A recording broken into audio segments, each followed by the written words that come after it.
in the last point, we are going to show that this thing is actually our divergence over one form, and we do it now. We have to show it, we are asked to show it with this expression, right? This is the general expression, valid for one forms and vectors with indices properly adjusted, that is valid in general relativity. Okay, that's not an expression that is valid in general. So this is, I think, incorporates, I don't remember, I mean, this is based on Levi-Civita connection, so it's a specific expression.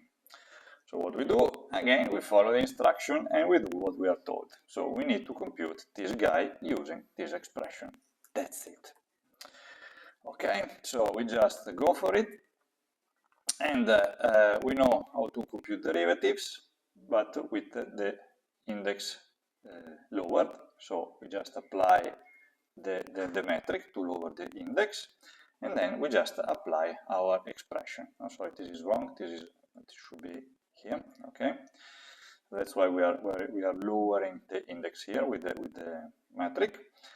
Then we have this guy, which is this one, and we just now use the symmetry. So keep in mind that there is this symmetry. J and J are repeated because we lower the index, and we are going to obtain two terms.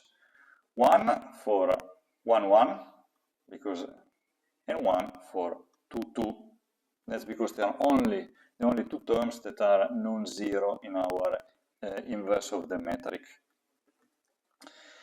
Then we have, that's it basically, so that's what we have.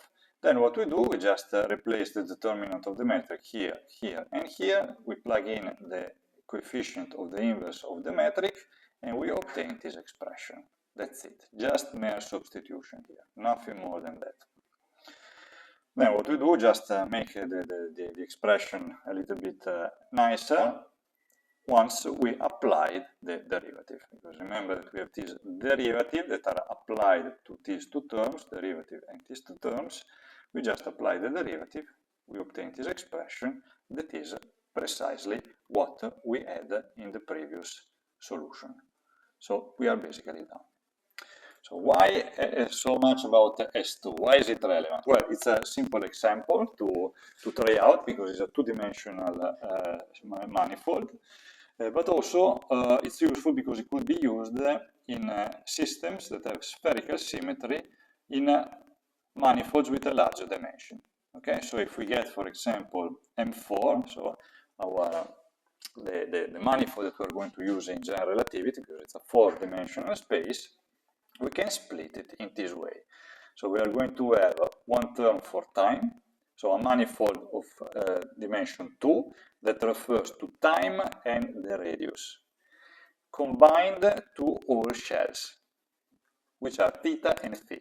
This is called foliation. So you basically split your manifold with a combination of different manifolds that are orthogonal to each other. Okay, that gives complementary information. So time and